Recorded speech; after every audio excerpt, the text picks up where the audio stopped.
Oops.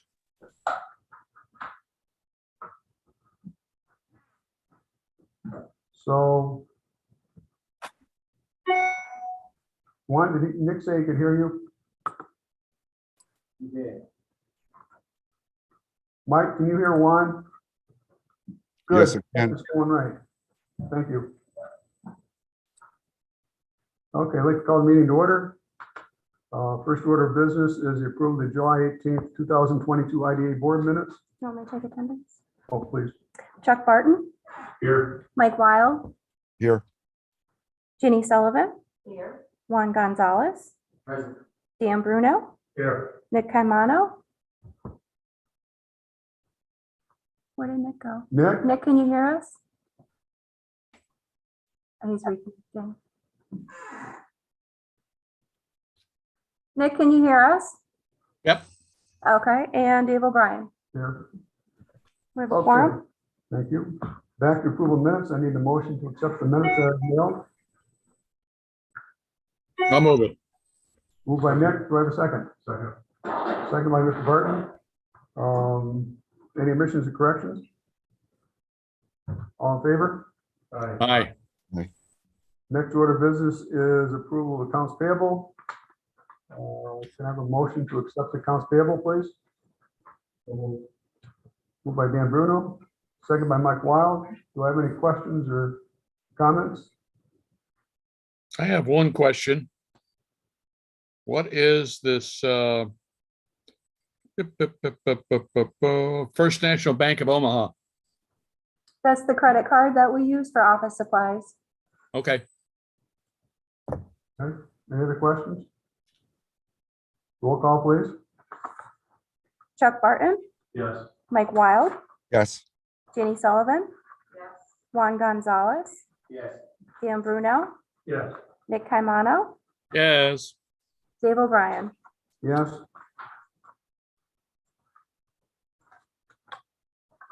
Okay, next order of business, we're gonna move some things around.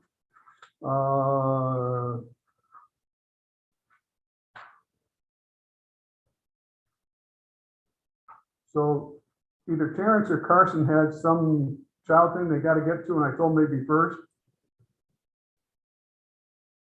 Was you Terrence or was it Carson? Well, this is Ty. This is Terrence Nolan with New Leaf Energy. I had mentioned that I have a 5 o'clock. I have 4:45. I have a college interview with my daughter. Okay, so thank you, Terrence.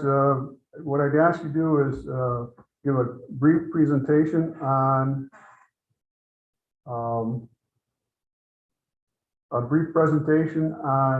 New Leaf and what you're looking to do at this point. Sure. So yes, thanks. And New Leaf Energy is actually a new company. So We were formerly Borrego Solar. Borrego spun off its development business, which is what I am in, and we're now New Leaf Energy. All same people, just a wholly owned brand new company. We recently, as a solar development company, we've been pursuing a site in the town of Kingsbury and recently received approvals from the town under their new solar bylaw for a 5 megawatt AC sized community solar site at the end of Hillview Drive or off of Burgoyne Ave. In connection with all of that, I got to know the town officials fairly well in Kingsbury, and they connected me with both Dave and Dan on the possibility of at least exploring a community solar array on some of the property owned by the IDA in the northern part of Kingsbury. I put specifically off of Casey Road and County Line Road and I guess Ferguson Lane. I put together a brief proposal on that, showing, and let me just state first that the advantage of solar in this case is that we have the ability to install solar panels in Army Corps regulated wetlands. They're not considered, at least the racking itself and the panels are not considered a disturbance from Army Corps' perspective. Some of the fence posts might be, but that can be, those permits can be obtained relatively, straightforward manner. So there is, in that assemblage of properties owned by the IDA in the area I just mentioned, a significant amount of wetlands.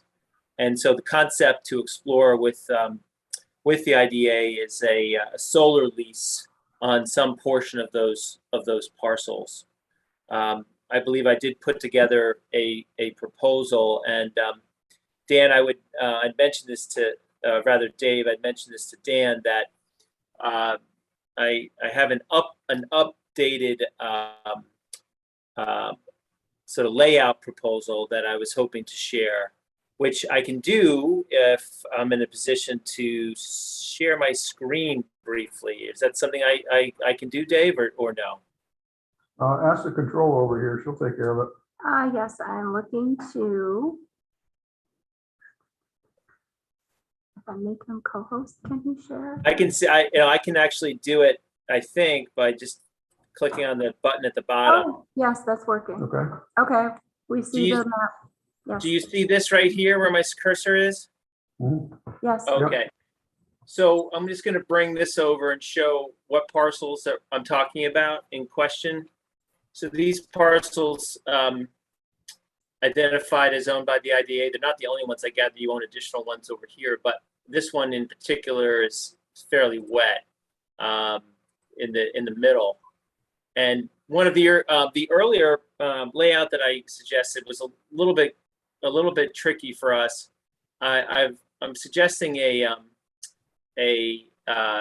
tweak to that, which would incorporate the use of a parcel number 32, which I know of all the ones that we discussed, Dave, was one that you had hoped to retain as a development parcel. But if we're in a position to be able to put solar on that parcel number 32, this is a layout that would get us to 5 megawatts AC. And just to give you a sense in terms of the economics, we're open for discussion on it. The passage of the Inflation Reduction Act on Friday creates really good economics for, as Carson, my friend Carson on the line will attest to, good economics for solar long term. So we'd be looking at, I'm just going to say, an annual lease rate of approximately 30,000. We have the ability to potentially do a little bit more than that. And in the context of that, pursue permitting in the town of Kingsbury, which we're now very familiar with that solar code. So this is something I wanted to take the next step. I think the invitation in this discussion with the board was to take the next step in the discussion and see if we could, we'd obviously do a site visit, potentially answer any questions about what a solar lease or solar proposal would look like. So that's really an introduction to this topic. Dave, is there something more I should add before we get into a Q&A, or how would you like to proceed? So my question is that what's the big brown swath you've got there? Well, that's that may or may not be standing water. We will always do a wetlands delineation to determine exactly what we're facing. Mhm. If it's standing water, we obviously can't put panels there, but in some of these other wet areas we can. I will go back and look at my delineation, but I do not think that's standing water. I think the only standing water may be the other line that goes down through. Yeah, you can't see my pen, can you?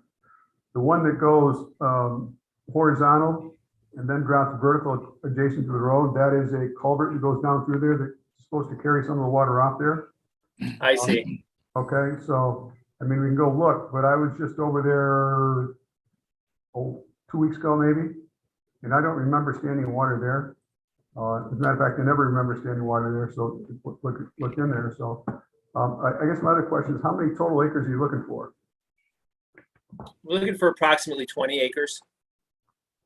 And the way that the process would work from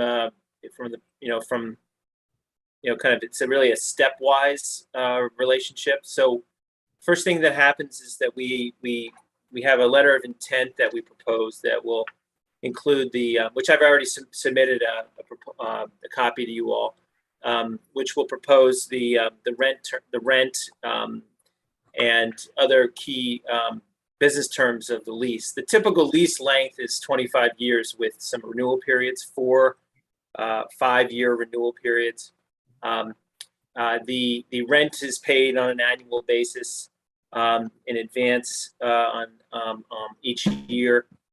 We're responsible for all aspects of development, approvals, construction, operation, and maintenance. We usually cover the taxes associated with the solar array as well. And so the letter of intent sets forth those basic terms. It's also a non-binding letter of intent. It's essentially a term sheet that's contingent on entering into an option agreement. We will submit the option agreement to you within a few weeks of entering into the letter of intent. But the letter of intent actually allows me to go out and do some additional due diligence and feasibility. So an updated wetlands delineation. I'll have an engineer come see the site. Most importantly, would submit an application to National Grid for to be added to the substation and add to that queue.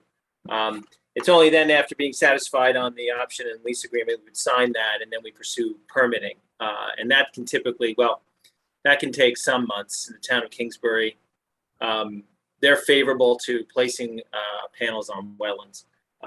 And so I would imagine, based on what I've heard, that this would be considered a favorable site. So the one thing question that came up from our engineer was, you don't plan on putting any roads in here, do you? Or we would need to have access into the site. We don't have roads going back. We have one access road that would come in off of. Hold on one second. Ferguson? County Line Road, Okay. with a road that would go into the site and would get us to the equipment pad. So we have to figure that out from a wetlands perspective. Okay. Questions for Terrence at this point? I have a question. So looking at your diagram here, a few minutes ago, you showed another diagram. Could we go back to that diagram of the entire site? Can you see that okay? No, I can still see the diagram with the brown section going through it. The other site diagram of the entire industrial park. Can you see that? Not yet. I see your mouse, but I don't see the other map you gave us. It flashed up for a second, then went away. Okay, sorry about that. Hang on.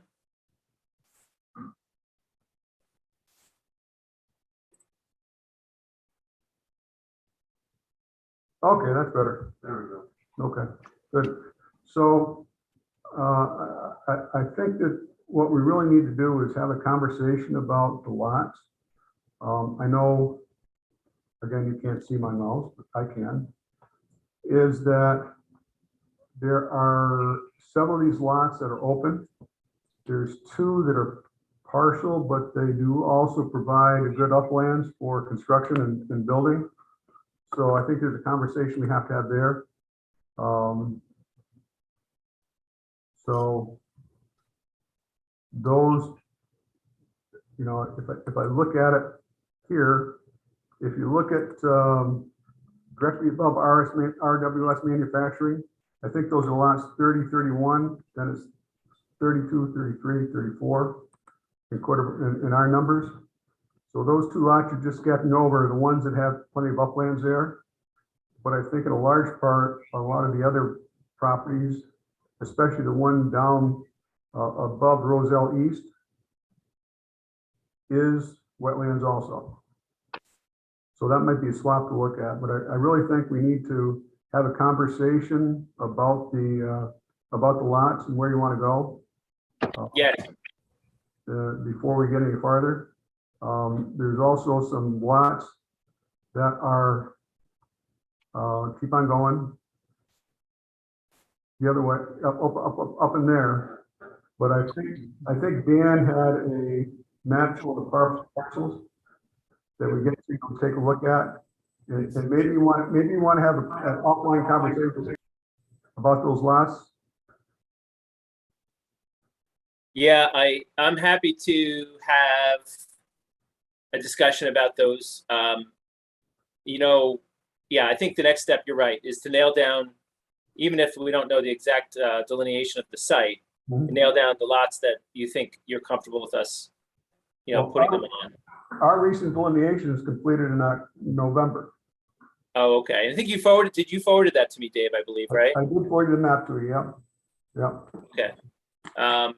So I'm happy to do that. In fact, when I was speaking with Dan about it, I mean, this was really meant to be an introduction to the IDA. And I wanted to make an appointment to come out and actually look at it with the maps and really nail down, follow up, you know, with a revised proposal at that point. And also at this, you know, at this moment, also, if there are any questions on the process that we go through to get the approvals, the process from this point forward, to get the approvals, and then like the actual lease itself, I'm happy to answer anything about that. So Terrence, I do still have my question. With a project like this, what's the sensitivity with visual impact? Well, I think one of the reasons this was considered a good site is because there's relatively minimal visual impact in terms of neighbors, although you all would know that better. Where we routinely propose vegetative screening.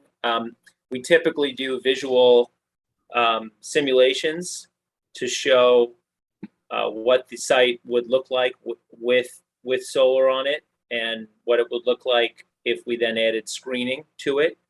So as you can imagine, visual impacts comes up quite a bit in these planning board meetings, particularly during public hearing. But you know, from the perspective of this site, I think it's, can we take what would otherwise be non-productive, from an economic perspective, non-productive lands, and turn them into a predictable lease revenue for the IDA. And this site seems like it's got, it's fairly well concealed. Yeah, agreed. Would farther back in the site be more advantageous for you as far as this building effect? If you go to the right, no, go the other way. Farther back, no. Fortunately, there's vegetation, no, to the right. Keep going. No, not the blue. Yeah, some of the orange outlined areas to the right, back in the wooded areas. What I'm getting at is to see where the outline is for the road. Back in that area, it's very secluded, and I'm just wondering if that would be more advantageous for you. Yeah, I mean, the feeling I have about this, although we're not a huge fan of taking trees down, the feeling I have about this is that that we should be able to fit a site in with all the land that you all own here. That we should be able to figure this out. Trees are down. Pardon? The trees are down. That's an old picture. Oh, is that right? Yeah. You know, it's interesting when you zoom out, you see that the trees are down. So I was wondering about that. You zoom in and these are older visuals and they come back. Got it. Okay. Well, Dave and I can attest, we were there 2 weeks ago. We can attest to the fact that this photo here, less trees, is the down photo. So as a matter of fact, that's one mistake that the Army Corps engineer told us we made, which we should never have logged that. Because it made it wetlands, but we were trying to start clearing it for future development and backfired on us, so we'll see. I really think, Terrence, I think that we really need to have a conversation, really need to set something with Dan and I and whoever else we need involved to go through that and figure out what the areas are. Yep. I mean, I didn't quite realize you owned all the way up in this, and yes, I mean, that's extremely secluded. Yeah. The other thing I should point out about your site, which is not typical, is that it's got proximity to 13.2 kV lines that have capacity that lead to a substation that has capacity. And that's actually somewhat rare in this day and age. It's actually not the Burgoyne Street substation. It's another one. I'll grab the name and send it to you. But in any event, last I checked, there was available capacity there. So you might be able to think about 2 sites there. We might be able to think about 2 sites there. And I think it's also, the fact that there is capacity is, however you end up going on this, there's some urgency around it just to go grab the capacity. So even, Dave, even if we don't agree on haven't reached a consensus on the exact location of the layout, if we can agree, subject to the IDA's approval, that we will identify the location of the layout.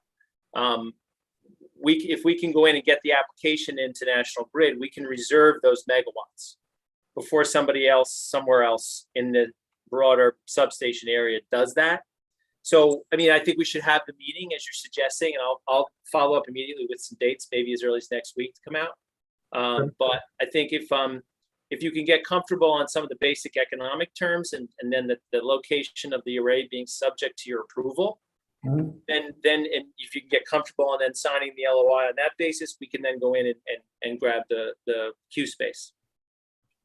Okay, but I think you still needed to send an updated proposal because it's the other one was for Bragos, and now you're going to New Leaf. I'm going to go ahead and send you an updated proposal, and I'll just go ahead and send it to you, and then I'll indicate we'll meet in the field to revise the site location. Okay, fair enough. Any other questions from the board? Yes, one more question. Going back to the road and access, it seems to me you have individual units there. You need access. What happens if something goes down in the middle of those things? You need to get in there. How do we do that? Or how do We're you actually under the rules, under the utility rules, we're going to need to merge. So wherever we end up putting the solar array has to be on one tax lot.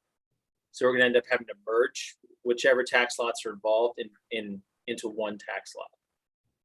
So that tax lot would then have would need to have its own access, but that access can come by virtue of an easement through an adjacent lot. Okay. Okay. So get me that agreement, updated agreement, and let's get a date set up and start getting into more particulars. Terrence, make sense? Will do. I appreciate the opportunity to meet you all, at least virtually, and I look forward to following up. Okay. Thanks a lot, Terrence. All right. Take care. Cheers. Bye-bye. Cheers. Let's stay on solar. Carson has put an application for a pilot with a solar in, is that at the end of the airport? Yeah. Hi, great to see the agency. It's just south of the airport. Okay. So why don't you give us an overview of what you're proposing? I think you've got an application, you've got an approved solar field, you've got all your seeker, you got everything done, and now you're looking for a pilot on this. And so go ahead. Yeah, exactly. So I'm Carson Wynand, Senior Business Developer with CVE. We're out of New York City. We've been working on this project for about 1.5 years. It's in the town of Queensbury. It's just south of the airport. It's about 2 miles south of the project we were just looking at with Terrence. It's a 5 megawatt project. CVE is set to purchase the land by the end of the year. It's received full approvals from the town. So seeker negative declaration, site plan approval, and a special use permit. We received those last month. It's part of a larger New York portfolio for us. So we have 13 projects in this portfolio. The majority of them will start construction by the end of the year. This one will probably start construction January, February, March of next year. It'll be a community solar project. So about 1,000 residents nearby will be able to receive a 10% discount on their monthly utility bills. And we are seeking a sales tax exemption, a mortgage recording tax exemption, and a pilot. So the total project, I believe, my memory serves me correctly, somewhere around 14 million. That's correct. Mhm. Where is it? Off of Hicks Road? It's by the Walmart. Off of, Yeah, I know what you mean. yeah. Okay. And then it's behind the Walmart. There's a Who's the current owner? Forest Enterprises, Richard Laxo.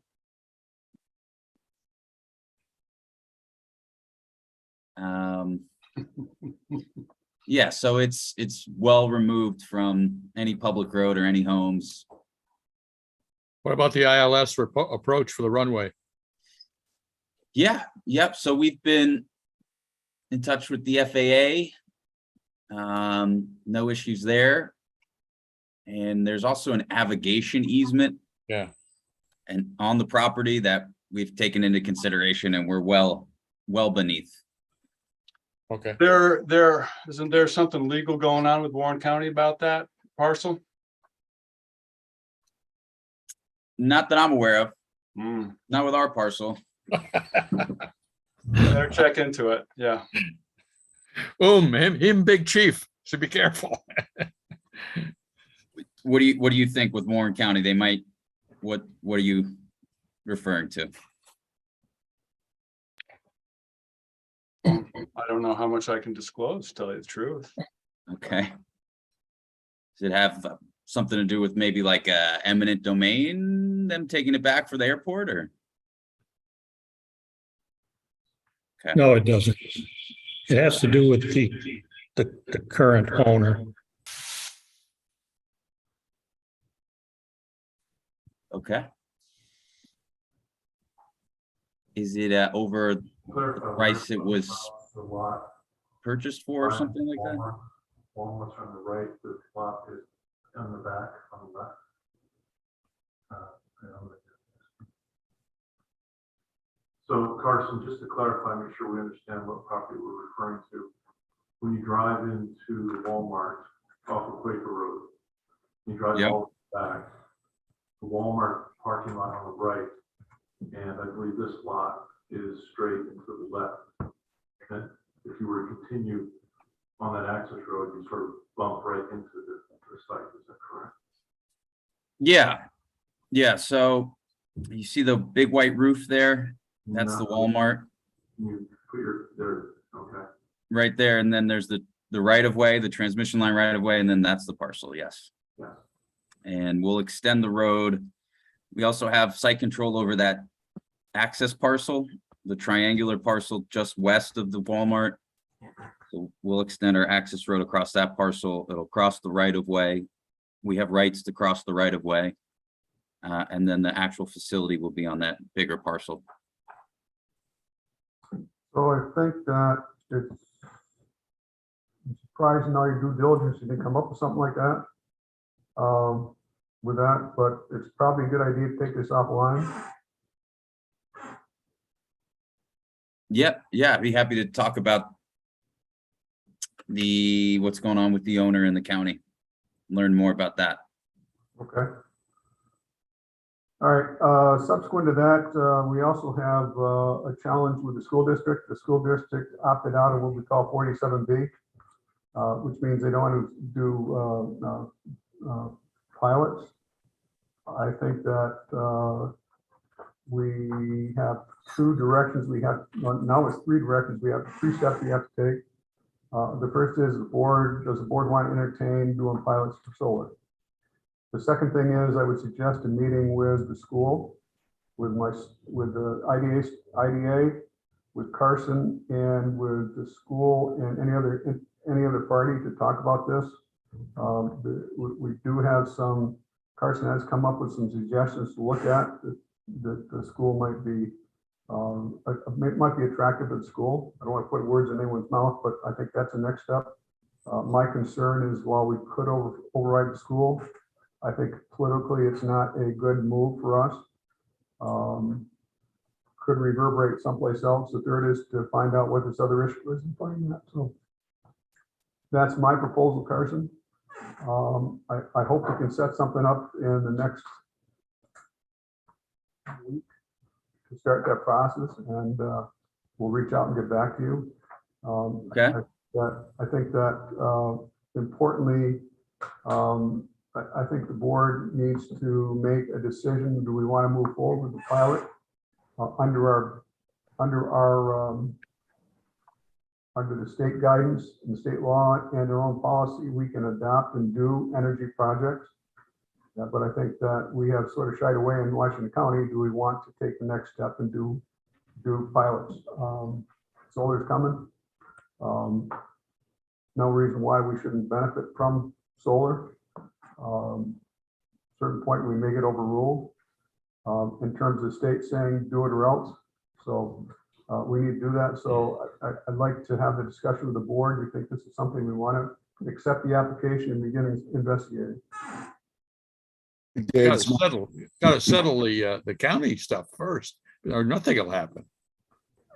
Nick, I said that was one of the 3 steps you have to take from here. I didn't hear that first part. The Thank you. first step is the board needs to say, we want to investigate solar and doing a pilot with them. The second is we have to deal with the county, the school. And the third, we have to deal with the county issues. So those Hey, are, one more question, if you don't mind, go ahead, Mike. for Mike. Yeah. Thank you. Carson, is your deal contingent upon obtaining IDA approval for these pilot benefits with Forest Enterprises? No. Our purchase of the helpful. land is not contingent on the IDA.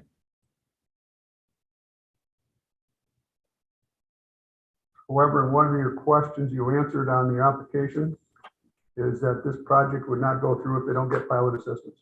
Is that correct? Do I remember that correctly? Yeah, yes. I mean, that's sort of a different question. You know, the land purchase, the purchase and sale agreement we have with the current property owner is not tied to the IDA in any way. The project overall, you know, is relying on benefits from the IDA to be economically viable. Just because, you know, without the pilot, given the tax rates, the local tax rates, it's a really high burden that the project would bear.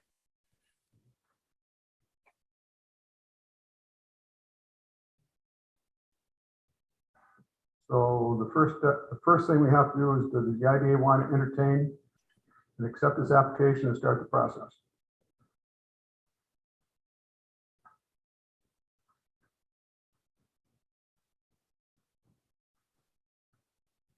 Dave, this is Mike. I would say I'm not in favor with what I know today. And I'd have to recuse myself. And how many members that keep us left?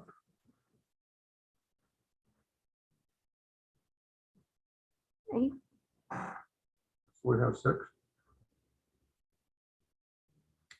Mike and Craig Don't vote. don't vote. We need all the rest of the IDA to make a motion to accept this application and start the process. It does not mean we're going to do a pilot. It does not mean anything. It just starts the clock and does the investigations. I'll move that. So Nick, Yes. do I have a second? I'll second. Second by Juan. I'll entertain a roll call vote, please. Craig Leggett, I'm recused. okay. Chuck Barton, Can we delay this vote? Do we have to hit it right now? Can we take a little bit more time to give this some consideration?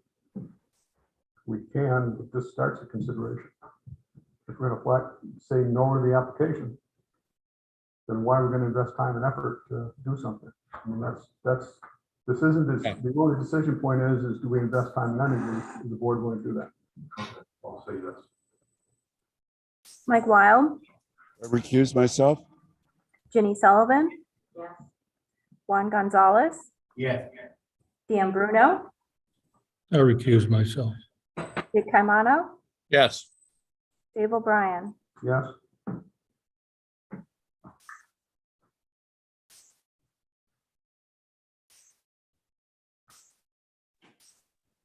So what's that big vote? Do you have a vote though? I don't think I heard all of them.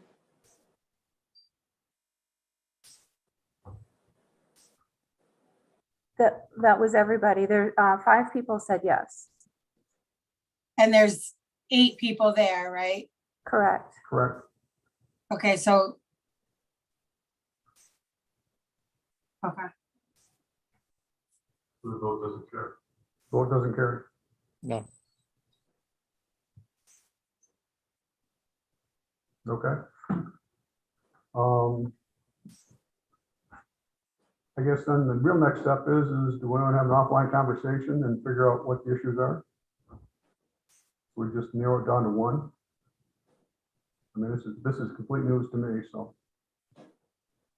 All right, I'll set something up for a conversation. Okay, great. And I'm happy to be included in any other conversations. Okay, Carson? I'm available. Okay. Thank you. Thank you. Yep. Have a nice night. And you. You too. Thank you. Back to top of your order. Michael. Thank you, Chairman. Good afternoon to all of the board members. Since our last board meeting, some of the highlights I just wanted to go over as far as economic development. I met with my counterpart from the Adirondack Economic Development Corporation. Wanted to open up the line of communication. I've already referred a couple of potential businesses to them. So that's a positive step. I did meet with the new president of ARCC, Tricia Rogers, more of a congratulatory meeting, and also to discuss their potential role if we want to move forward with the Economic Development Forum that's been previously discussed. I met with the CEO of Quick Response about potential future expansions for them.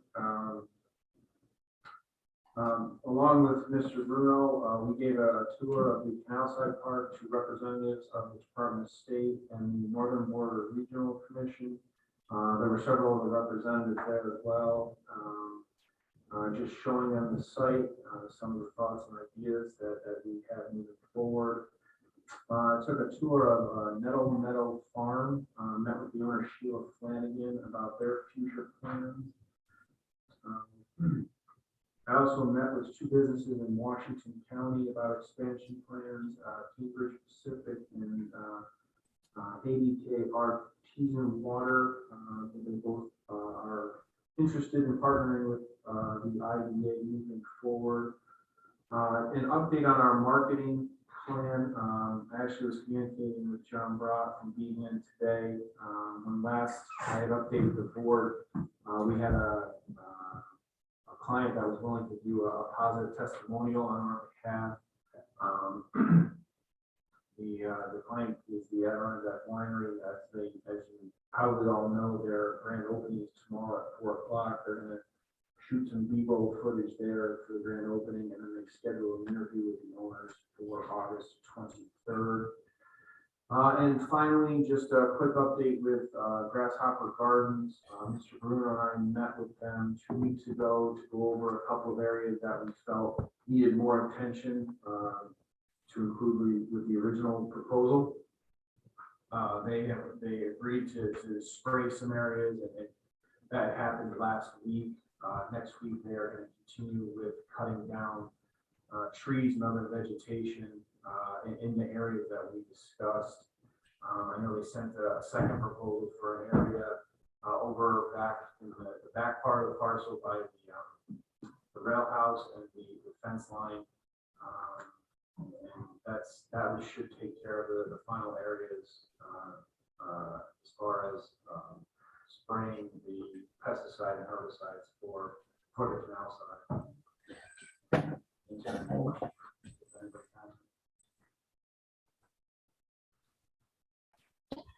Any questions? Any questions for Mike? All right, thank you very much, Mike. Tim, you're up. Sure. Good afternoon, everyone. Before you have the July 31st, 2022 balance sheet and the income statement for the period ending 12/31/22 with a comparison to 12/31/21. Well, 7/31. The balance sheet speaks for itself. We've answered some questions before. The only thing that stood out to me on the balance sheet was the undeposited funds, a negative number, but it's offset by a receivable above. That's the same, except for pension. So it's not a negative, or it will be a positive once the funds come in. On the income statement, point out that the operating expenses are less than the revenues year to date. When you exclude the land donation of 10.5 million, if you look at total operating revenues on the first page, they're 361,000, but if you back out the one-time grant from National Grid, you're looking at 273,000. And as you can see on page 4, that supports 269,000 in year-to-date expenses. So right now, I'm not having to dip into the cash reserves of the. With that, I'll open it up for any questions.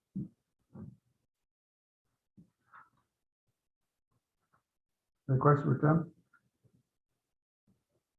Thank you very much. Next order of business, delineation update.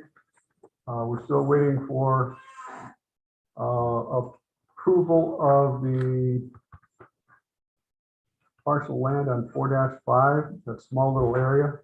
It'll probably be September before we get that. Our Corps engineers is way backed up and the process we have to go through is still there. We still need the final determination on the balance of the property. That does not have to go to DEC. So hopefully that's going to be more straightforward and we'll go from there. Any question on that? Canal Side Energy Park? Yep. Sewer and water? Absolutely. We had a meeting with Lavella, I think, Mr. Ostrander and you, Mr. Brian were there, 10 a.m. Wednesday, August 3rd, to discuss the process and how we proceed with the development of possible alternatives for mitigation required by DEC. In other words, we're going to send we could send 100,000 gallons per day wastewater to Washington County Sewer District 2, I believe it is. DEC requires that we mitigate that by 4 times. In other words, we take stormwater from somewhere else and the amount of 400,000 gallons.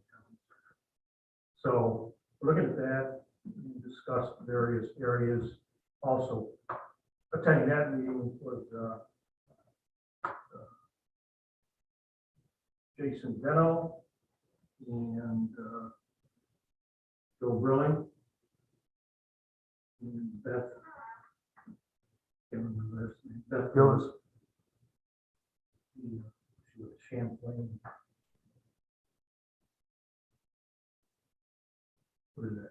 Regional Planning Board. Anyway, so as a result of that meeting, I talked with Paul this week. And they are investigating 4 different neighborhoods, collecting information as to where we might obtain that 400,000 gallons of mitigation. And when they zero in on one of those, and start flow monitoring, that sort of thing. They or he develop is preparing a memo report be released in another day or two, describing their findings, et cetera. And we'll meet the week of August 29th to discuss finding the next steps. It won't necessarily be all the people that were at that meeting on Wednesday, but I'll let you know for all. So they have that. Aside from that, I also met with this gentleman that's been outside. I'll probably butcher this name. Maxime Desporah. He's from Ontario, Canada. He represents, he's the vice president, Ontario vice president, for a company that manufactures HDPE, that's high density polyethylene pipe.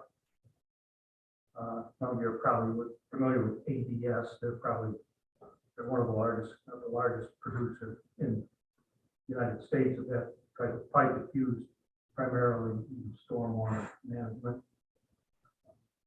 So this gentleman, and also attending that meeting, was representatives from CBRE, Craig Darby, Kyle, and Sean McDonald, MAI platform.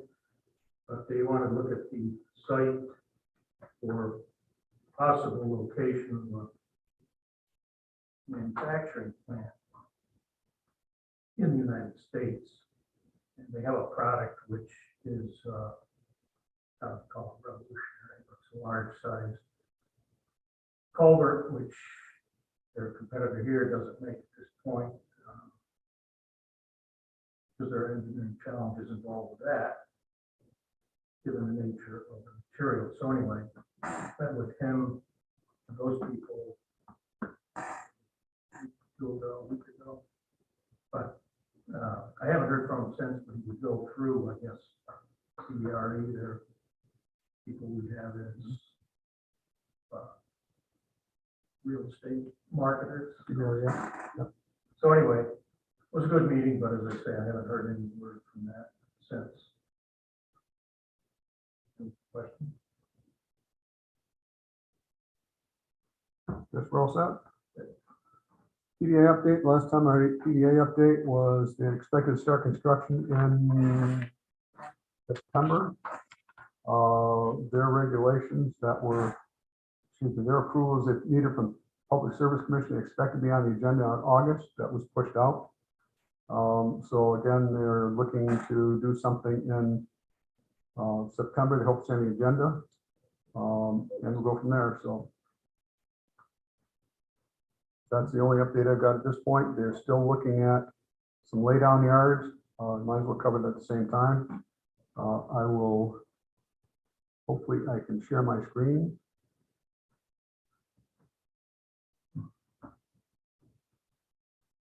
Can people see that? Yes. Okay. They had wanted this area, this area, this area, this area, and this area, which is actually on the right-hand side from the gate on in. There's approximately 0.45, 1.25. There's approximately 7.8 acres there. They then came back and said, we'd really like to have this big grassy area there, which we said no, because that goes with the building. We had come up with an idea to do what we would call a portable lay down area, which if something happened and someone wanted to buy the property, we could move it back and forth. They are not comfortable with that idea. They have their equipment coming in. They have huge reels of cable coming in they need to store. They would like to have additional acreage. My thought process was that we can't give them that big lay down area, but what about this other area here, which is separated from everyone else? So that's about 2.5 acres. About 2.5 acres. So that would give them 10 acres altogether. They're willing to pay $1,200 an acre for rental space for 3 years, and based on annual payment. So I like to know what the board thinks. I have not gotten back to them after they talked to me about it. They look to start the lease probably in October, because they're going to need to lay down the area in November, according to the current plan. So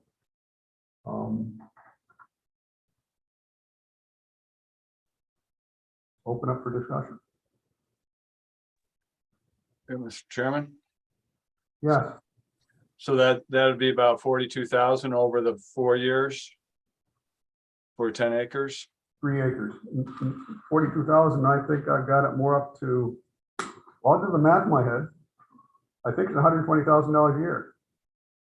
144,000 a year if it's 10 acres. 12,000 an acre. 1,200 an acre. 1,200 a month, 1,200 an acre a month. So 12,000 times 12. Yep, 144,000. that's a year. Yeah.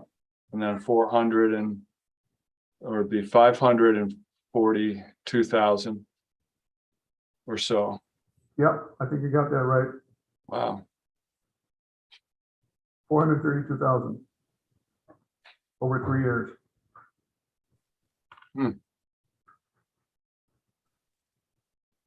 That's substantial. Mhm. What we talked about doing that before was pushing away from that because it was for sale. But we have substantial other acreage to go with that big building and with the small building. Depending on people want to carve it up, and that's sort of off to the side, so I just want to revisit that.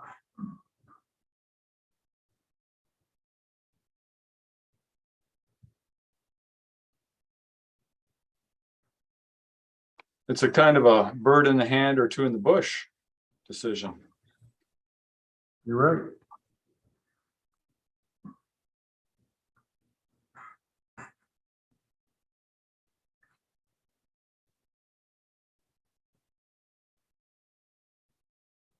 Of course, the first minute we do something, something else happens.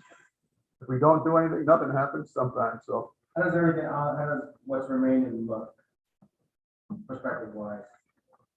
Anything that is, be well beyond just good idea, someone might come and visit? Out of curiosity. We've had a lot of interest. The biggest drawback is lack of sewer and water. And until we get that resolved, there's still gonna be issues. We have one company that expressed interest who the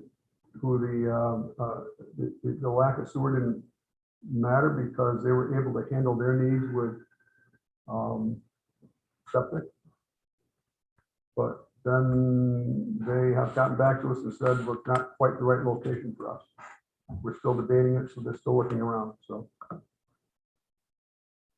So in one sense, this 3-year agreement will allow us to utilize the property for bridge to when we will have a sewer system in place. Correct. I mean, I'd still like to rent that small building, but that is probably another $150,000 a year, 100,000. If not, 25,000 times $4 a square foot per month is, well, no, more than that. 25,000. Yeah. 100,000. Yeah. So I've been holding off on that one because we had someone interested in it, but they sort of gone away. So.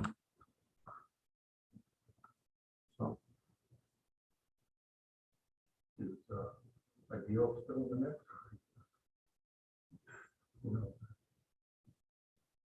There's always a backstory. But When you look at the CHP project and location of this facility along the line of the project, and the fact that it's an industrial facility, where you're very well suited to help them with the project. This is a good opportunity for them. Seems like it's a good opportunity for us. is that the general feeling of the board? Me. No, I missed that there, Chuck. If you could speak into that mic a little bit more. Yeah, Craig, I was just saying how this location is a very good location for them, and we're well suited with not only the proximity of what we bring with the industrial park and the ability for them to heavy equipment, with reels are very heavy, but it's also along the rail line. As you know,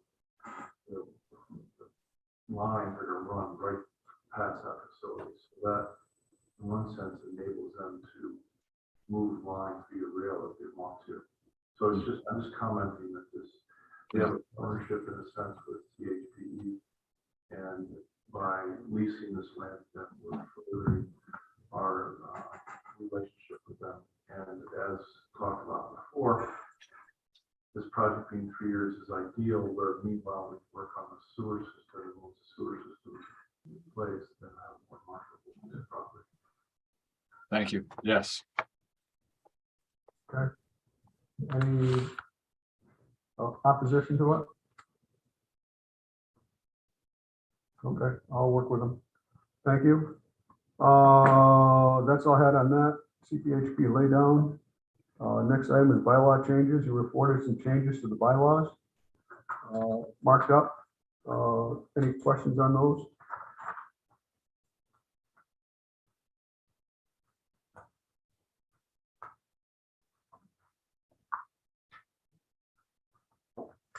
All right, if there's no questions, I'll entertain a motion to adopt those bylaws. Motion by Dan, do I have a second? Second by Juan. Any further discussion? Roll call, please. Craig Leggett. Craig, can you hear me? I keep clicking the wrong button. Aye, We're gonna give okay. you a training session on computers. Chuck Barton, I'll abstain, please. Mike Wild, Yes. Ginny Sullivan, Juan Gonzalez, Yes. Dan Bruno, Yes. Nick Caimano, Yes. Dave O'Brien, Yes.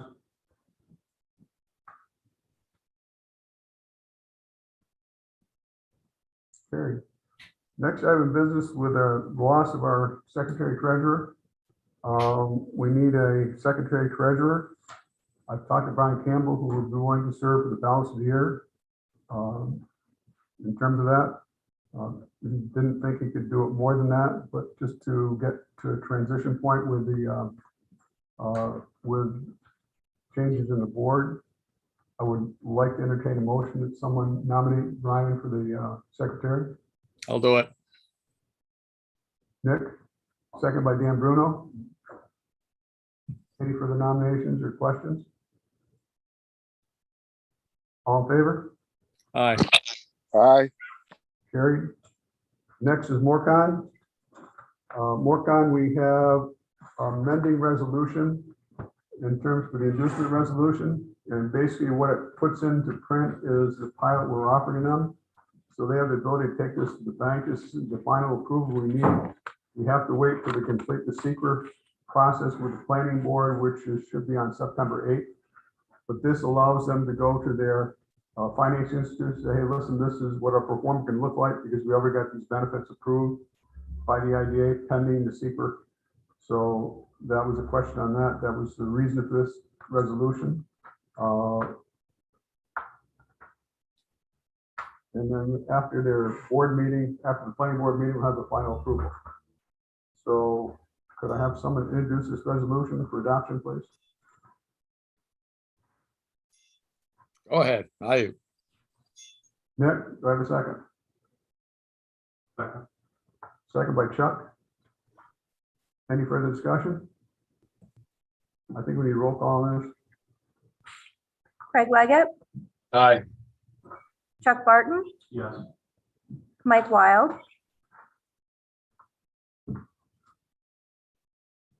Mike, can you hear us?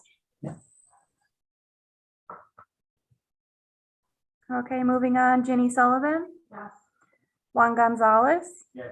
Dan Bruno, Abstain. Nick Caimano, Yes. Dave O'Brien, Yes. I think the motion carried. that's 6. Okay, good. Carried.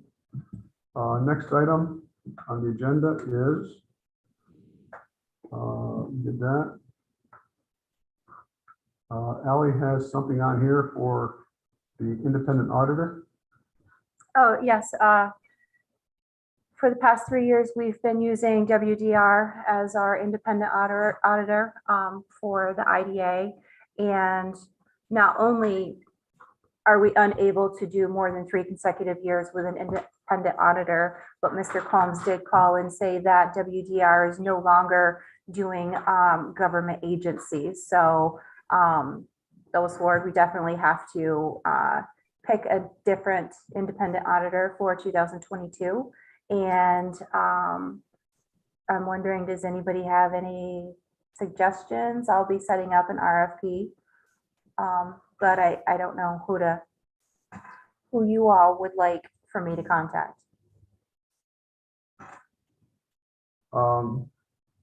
That's a good question, because you got to figure, first have to figure out who can do independent audit for us anymore. Very few who are willing to do it anymore.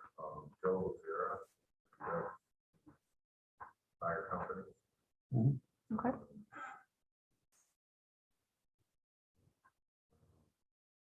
We have someone that does the counties and does the regional planning board and local development corporation. They're deep into public audits. So it's just that the amount of work needed for a public audit today is substantial. And, you know, I've got one organization that has 5 loans. It still costs us $4,000 to do an audit for four things. So and it's just a process and the paperwork you have to produce. So I will reach out and see if I can find some more. Okay. Okay. And in the meantime, if anybody has someone, let me know.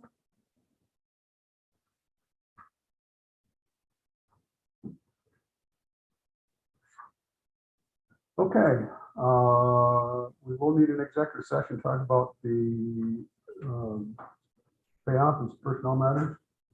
So before that, do we have any other comment? We're gonna talk about the loan resolution later on. We'll have to do it after executive session. I don't want to discuss the numbers. I have one comment, and I'll back up Mr. Leggett on this too. I don't know how anybody, well, we can't hear you if you're not speaking into the mic.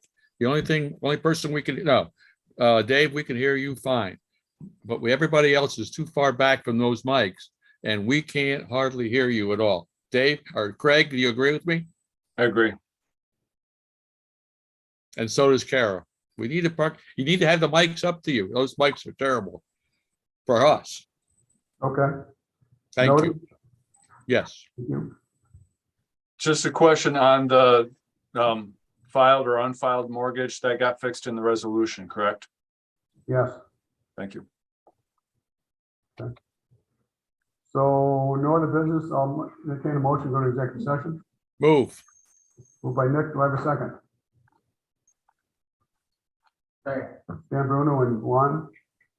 All in favor? Aye. We will be coming back into session after we get in there.